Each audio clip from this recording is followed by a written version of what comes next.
Hello and welcome to TransForm Tuesday. I'm Dave McCormick, VP of Product Management here at Alpha Software, and I'm pleased to be joined by Sarah Mitchell, our Director of Customer Success. In fact, you're probably actually joined by two copies of us today, actually one copy of us, because we're going to be reviewing an older webinar that we did on permissions. We've gotten some questions recently on permissions, and it is not very obvious when you open up the permissions tab of TransForm Central how to set up permissions to restrict it so that only certain people are authorized to do certain things. But here I think we demystified it pretty well in a previous webinar. So I've taken some excerpts of that as well as a little bonus thing at the end showing you how to archive old forms. And that's what we're going to be going over today. Now, just a quick note, we are going to be away until the 11th of January. So it's going to be a while, but we have some really cool new content coming up in January. We're going to be returning to Internet of Things. We're going to show you how to use a Raspberry Pi to take sensor data and feed it into TransForm. But we're also going to be talking about the setting up ETL, extract, transfer, and load for taking data from SQL data sources and other data sources and loading it into TransForm for the purpose of doing dashboards and analytics. So I think you're going to find that interesting. Also, behind the scenes, we've been doing some work on our on-submit events and hope to have by January, when we return, some exciting news in that respect as well. So let's get started. But before we do, Sarah, just a quick audio check. Am I coming through? And can you see my screen? Yes, I can. Awesome. Thank you. So let us get going on permissions. I'm going to go over an example today with permissions in which we have forms that are assigned just to certain people. So some people can see them and some people can't. But then we're going to go into another use case, and I think Sarah might help me out with this one, in which we archive an old form type. So we don't make the form data or anything disappear, but we set it aside so that it's not in the way of users. Maybe we've come up with a new edition of the form, or maybe a particular user is no longer using the form and we don't want to clutter up their workspace. So let's get started. So a while ago, I'm looking through my notes here. Let me see, here we go, 57. I had come up with an example in which there were two different form types. One was for keeping track of buildings, one was for keeping track of appliances. And if you can imagine, although this is kind of a really forced example, that you have one administrator who's in charge of both of these things and wants to make sure that the people who are looking at the building stuff only see building stuff and the people who look at the appliance stuff only look at the appliance stuff. And so to do that, we went into the permissions tab and I sort of walked you through here. Today, I want to go a little bit more in depth and sort of explain it in a larger view, screen by screen, just so that everyone knows what's going on. Okay, so here we are in the permissions tab. And let's imagine, actually, let's start back one. Let's actually create a form first. Take it right from the very beginning. We'll let that load.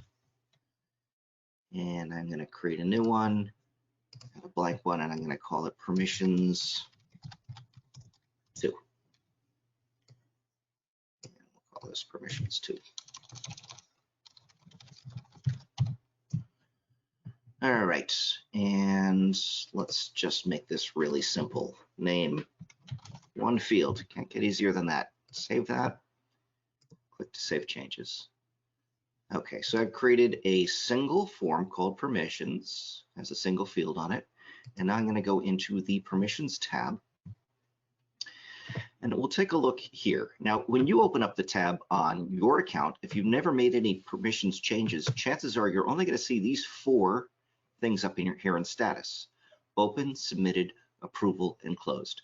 That refers to a meta field that's stored with the record, which can indicate that something is closed. You might be familiar with placing a button, like a submit button on a form, that automatically changes the status.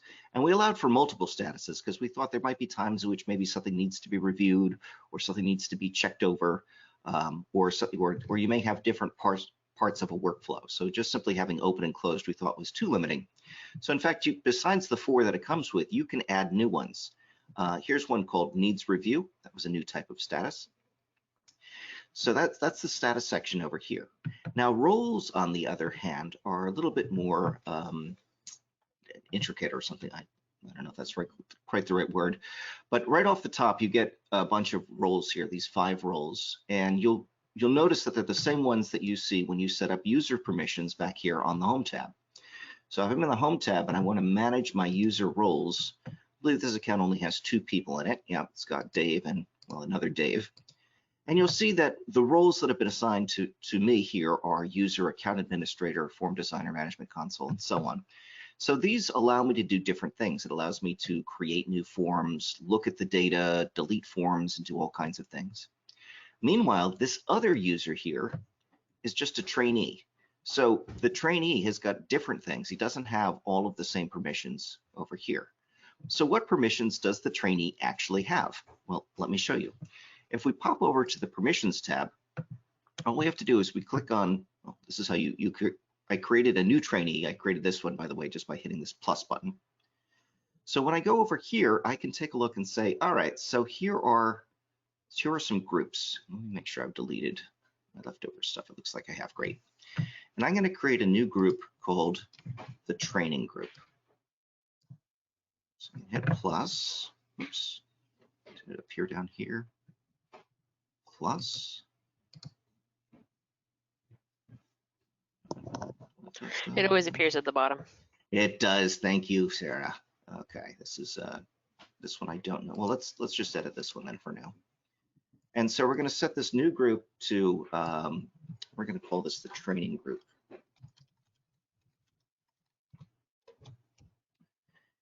And similar to a form, it has an internal name and an external name, but I'm going to give them both the same name, training group.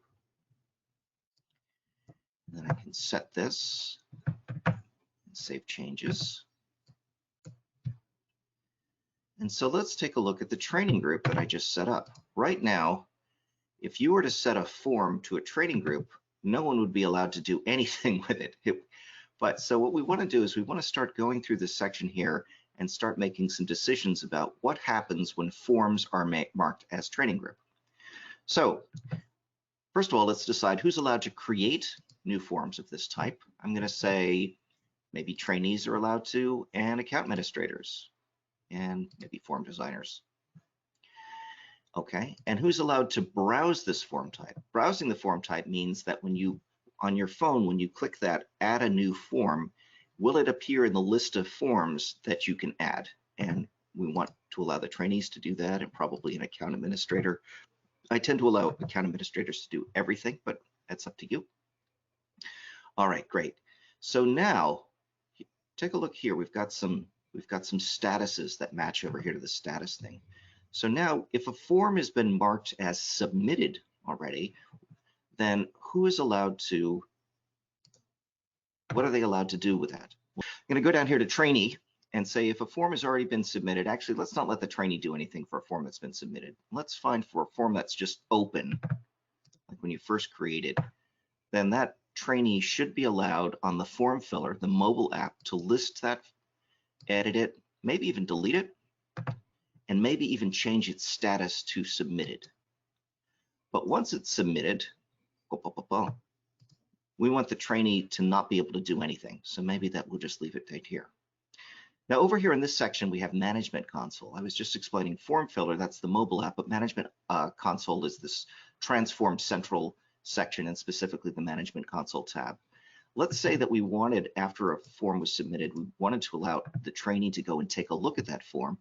So we'd go under the submitted type forms, choose trainee, and show them that they're allowed to list it, maybe not edit it or delete it, and maybe they're allowed to change the status. No, I don't think we should allow them to change the status, so we'll leave these boxes blank. All right, so that's part of what we needed to do in order to set this up. Now that we've created a new combined group status role permission list called training group, and we have assigned and we've set it up so that people who are marked as trainee status back on the home screen are allowed to open and do a couple things with those forms.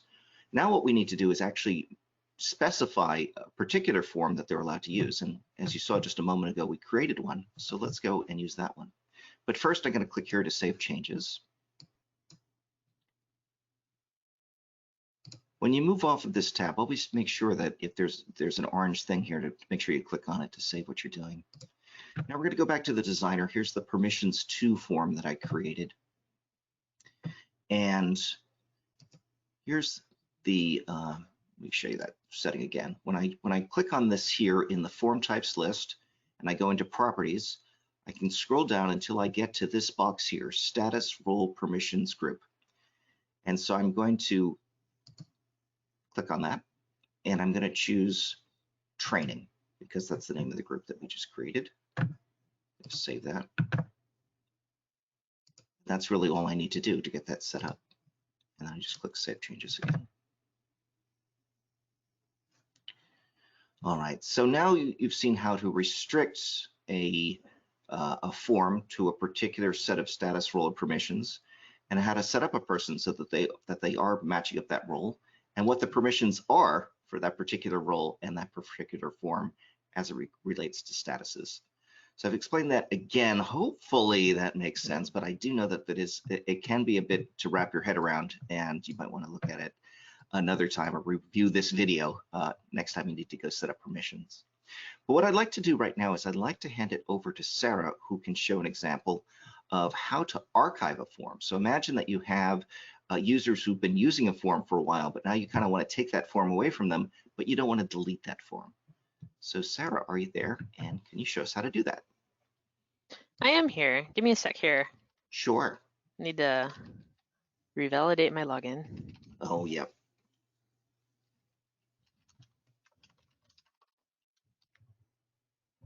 Let's talk about deleting forms for a moment. When you delete a form type, it doesn't delete the form instances. And unless you've gone through and either removed all those form instances or marked them as don't download or closed, or given them some status that prevents them from being downloaded to the app for the user that they were assigned to, what can happen is that those instances will still be on the user's device, but you can't access them because there's no form type to view them with. So one way you can handle that is by archiving forms. And the easiest way to do that is by using permissions and changing the permission group for the specific form types you want to remove to that new permission group. And I have a lot of forms that I've deleted using this method. And so, for example, I have this, it's called bad form because it was malformed and not behaving properly.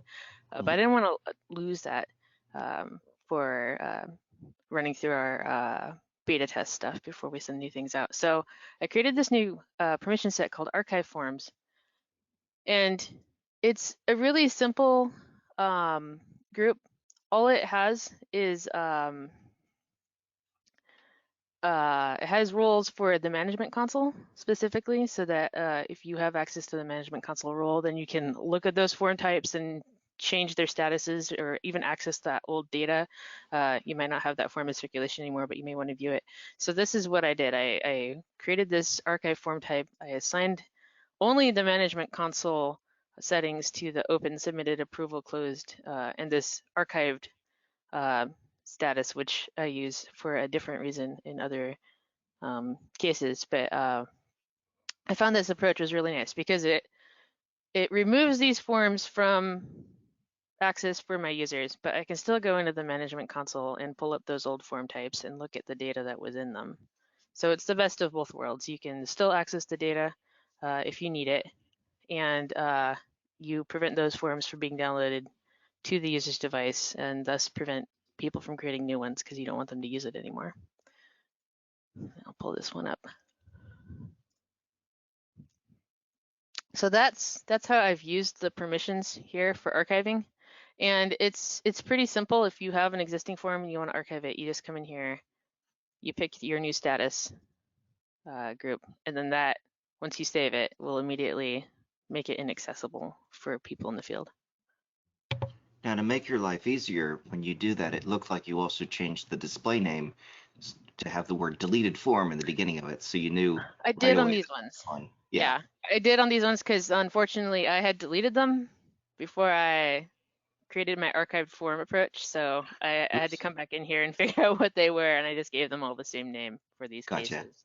But I But think originally, like, these ones were called like Gemba Walk and Welcome to TPL. yeah. And I Yeah, imagine it would be helpful anyway if you are going to archive a form to maybe change its name a little bit, the display name, and yeah, put archive next to it or something like that, so you know that it's is it's something you not quite the can do. same as the Yeah. mouse. Yeah. Yep, for sure. Yeah. So like for me, it was helpful to write just deleted form in here so I knew that I have removed these. I don't want to use them anymore. Um, I think I think this sorts alphabetically by form display name. So if you wanted to name these so they were not showing up, I think this might work. It could be like You could Z or prefix something. them. Yeah. Yeah, and that will shift them down to the bottom of the list, so then you wouldn't necessarily see them up here anymore if you wanted to Oh, make sure those were out of the way. yep. Yeah. Got it. Excellent. Well, thank you very much. All right. So I hope that refresher has been helpful.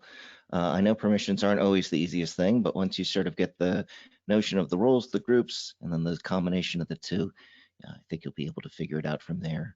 Again, if there are any questions, always feel free to send questions to tfservice@alphasoftware.com. So we look forward to seeing you all back in January. Hope you have a terrific holidays and stay well. Until then, thanks very much. And thanks, Sarah, for joining us today. Take care. Bye-bye.